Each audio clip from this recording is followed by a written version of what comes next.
Hi everyone, welcome back to my channel. So today I wanted to talk about appearance and chronic illness, chronic pain. Um, I know I've talked about this on my channel before. It was probably a long time ago, but I think it bears repeating. And if you guys have been watching the news and all of the things that are going on with Luigi, I felt that this was an appropriate time to bring this back up and to sort of apply it to his situation as well. Um, if you've been keeping up with the news, Luigi was released from prison. He wasn't released from prison, but he was transferred to the federal court in Manhattan. And they did this whole like stage perp walk, him getting off the helicopter. He's surrounded by police with these guns. I think even the mayor of New York was there. I mean, it was just this ridiculous over the top parade to make him look like this mass murderer, like this just insane criminal. And the one thing that people noticed when he came out was that he looked better than he did going in. He had his hair did, he had his eyebrows on fleek. This guy had gotten a fresh shave. He looked really good. And people were pointing out just how great he looked, and even looked amazing in an orange jumpsuit. And when I started seeing that, and I mean, he does look good. I'm not going to sit here and say that he doesn't. But when I started seeing all the comments on social media and, of course, all of the swooning and, oh my God, he looks so good. And he's such a hot guy. It made me think of, our experience, a lot of us that have chronic illness, and how we often hear the phrase, but you don't look sick. How many times have we heard this in our lives, in our chronically ill lives? But you don't look sick. But you look so good. But you're so pretty. But you're so handsome. It's this constant, almost trying to deny that you could feel so sick because you look physically well. And all of these comments, circulating through the internet about him, about Luigi, kind of brought this back. It was almost like like I started having flashbacks of, all the times that I've been told, but you look good, or, sometimes I get very nasty comments like, what's wrong with you? Which, if you think about it, cancer patient, nobody would ever ask a cancer patient, well, what's wrong with you, right? So all of this to say that the way that you look on the outside is not an accurate reflection of the way that you feel on the inside, or even the way that things are functioning on the inside. Yes, he's a really good looking guy. Yes, he looks fit. He looks healthy, but he's probably been in a lot of pain. I can only imagine, what his pain has been like in prison. But the same applies to a lot of us. A lot of us who sort of fit that, looking healthy, or even being conventionally attractive, those types of things. We are often overlooked or ignored. I can only imagine how doctors, when you walk in and they're just like, oh, she looks fine, you're dismissed a lot. And you're questioned. You're questioned as to whether you really are sick or how sick could this person possibly be. The other thing that came to mind, particularly in Luigi's case, because a lot of his friends have spoken out and said that they can't believe that he did this. This is not like him. They just didn't see it coming. But I do get the vibe that he may not have been as open about his health issues with his friends. And part of the reason for that, I know that he did make comments, and I spoke about this in my other video. He did make comments here and there. One of them was that he can't really be as intimate as he would like with women, and it takes him a while to recover from physical activity due to pain.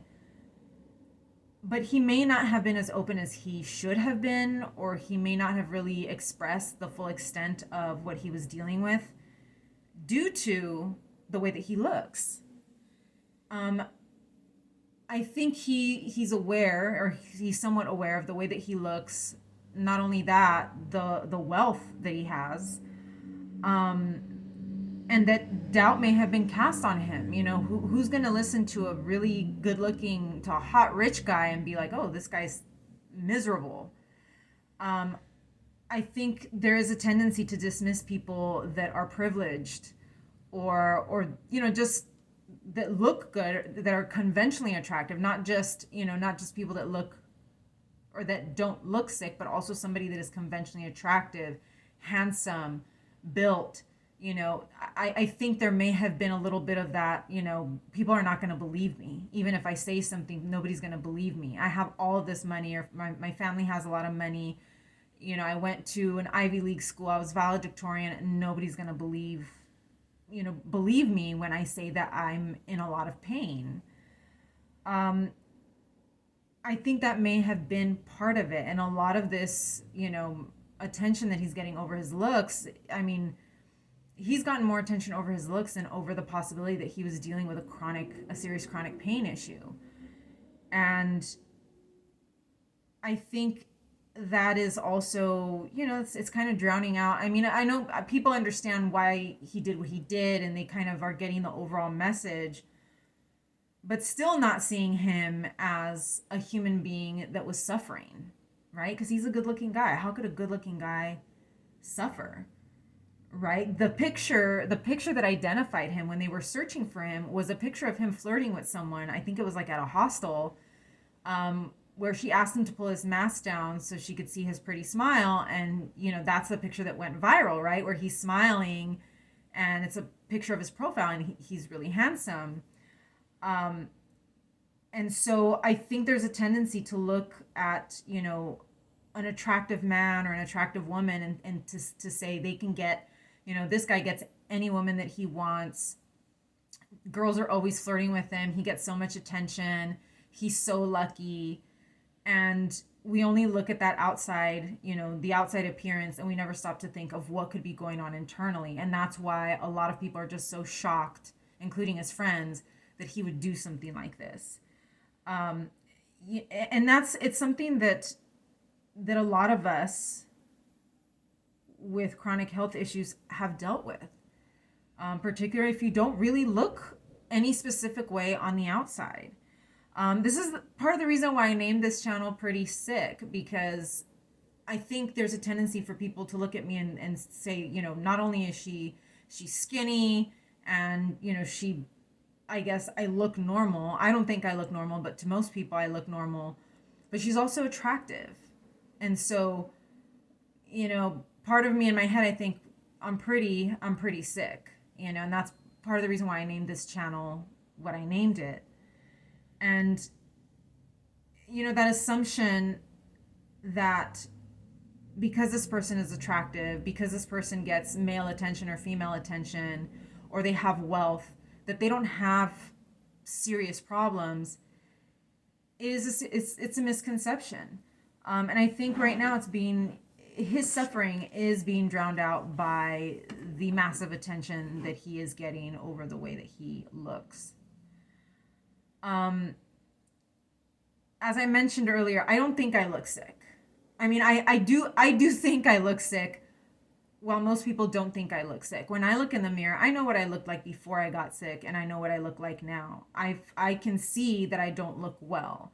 Most people would look at me and say, she looks fine. If anything, she looks better than most people.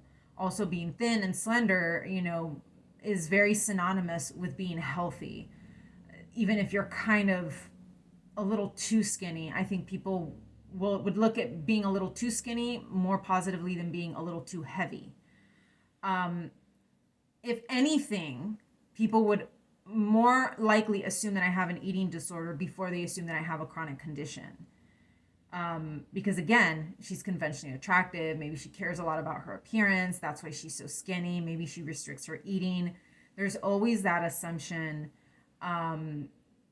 that a person is either, hasn't, I think with a woman, it's like she has an eating disorder. With a man, he's on drugs, right? There was a lot of discussion over Chadwick. I think his name is Chadwick Boseman. I think he was from Black Panther. You can correct me if I'm wrong. He had lost a lot of weight. And people started making these comments, relating to drugs and substance abuse and all of that. And it turned out, I think he had colon cancer. He had a cancer that wasn't common for somebody young because he wasn't that old. And he ended up dying. He ended up dying of the cancer.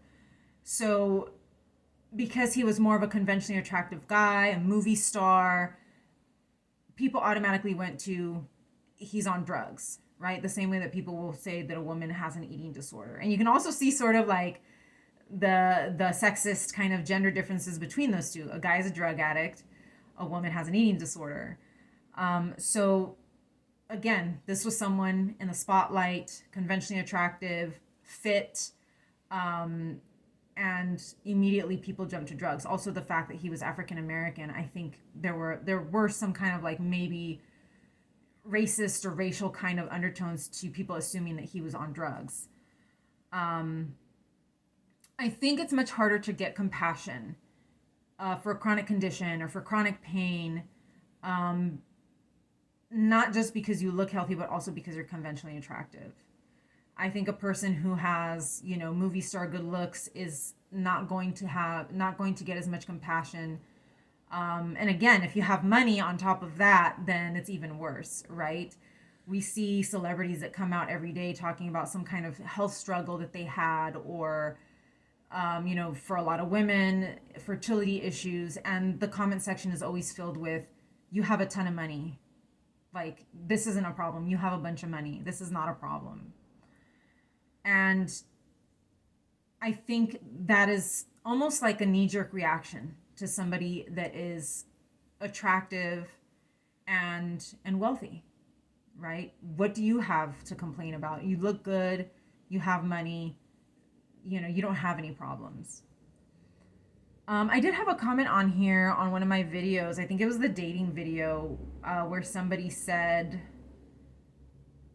that, how did my parents feel that I was lying about having a chronic condition?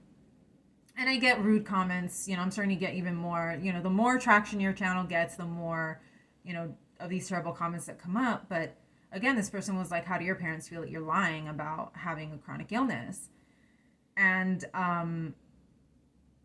again, I think a lot of it does have to do with the way a person looks. If a person looks healthy or looks conventionally attractive, the automatic assumption is there's nothing wrong with this person. They're lying, right? They're lying about it.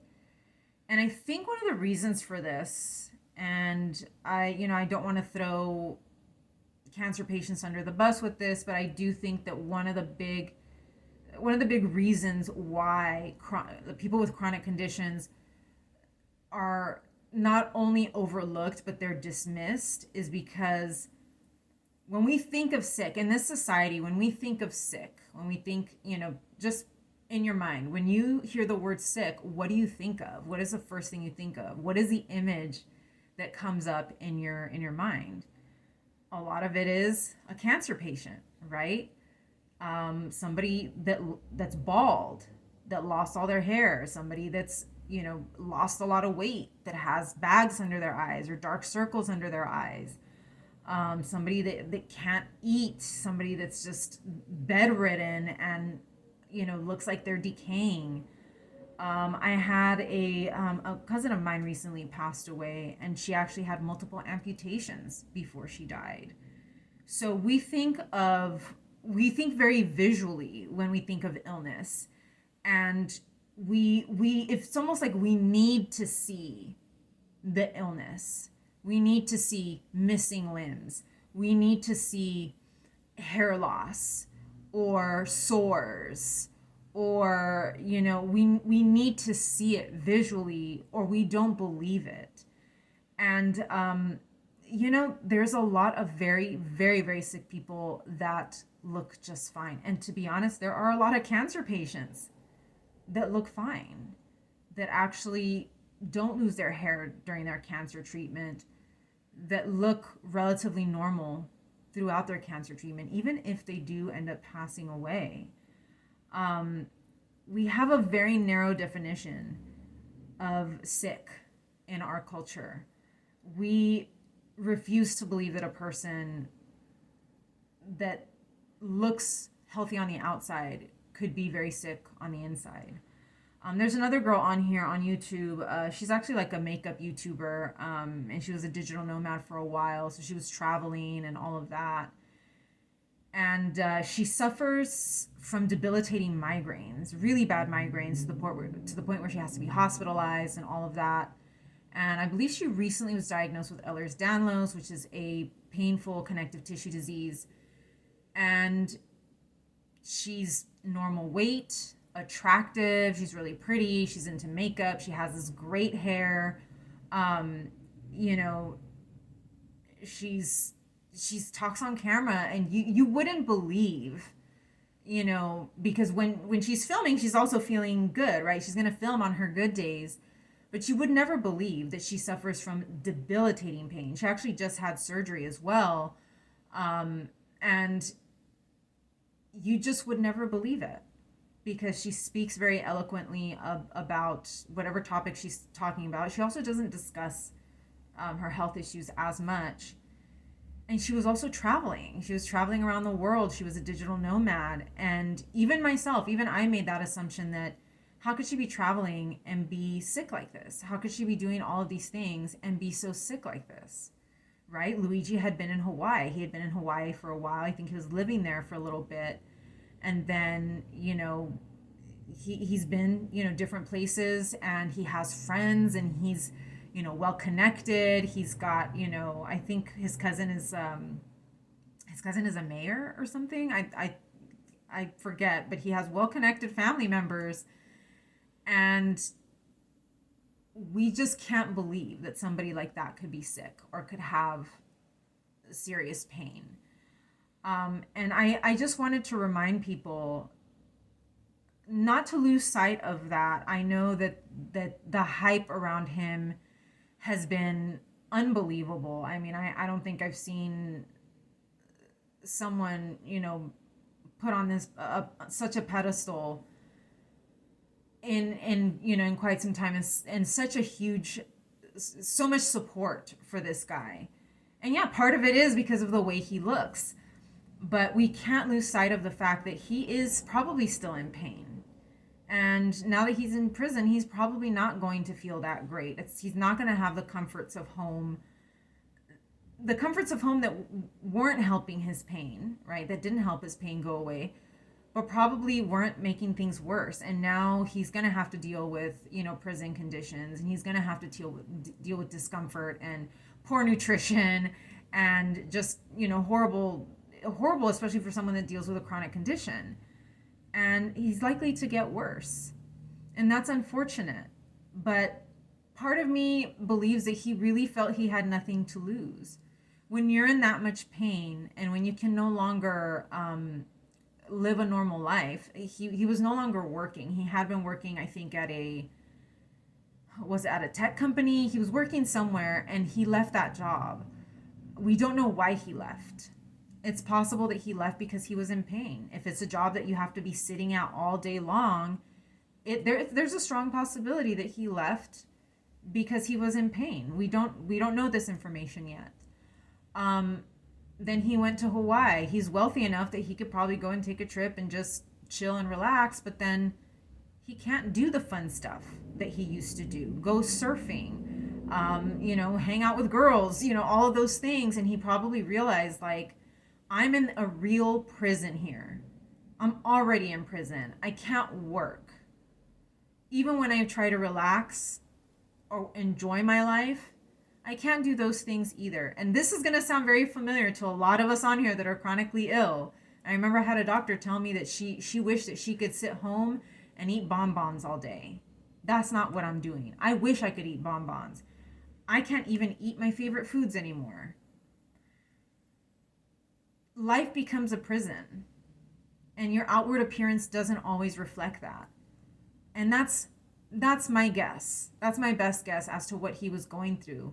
And he probably figured, what's the point? What's the point? I'm going to end up in prison. I'm already in prison. I already can't do the things that I love to do. I can't work. I can't surf. I can't meet girls. I can't do any of these things. The only thing I can do is sit in my room and peruse the internet and listen to audiobooks. Sounds familiar, right? So for people wondering why he did what he did, that's probably the reason why. It doesn't matter how you look on the outside. It's not an accurate reflection of how you feel on the inside. So that's what I have for you guys today. Leave a comment below. Let me know what you guys think. Please like and subscribe, and I will see you in the next one.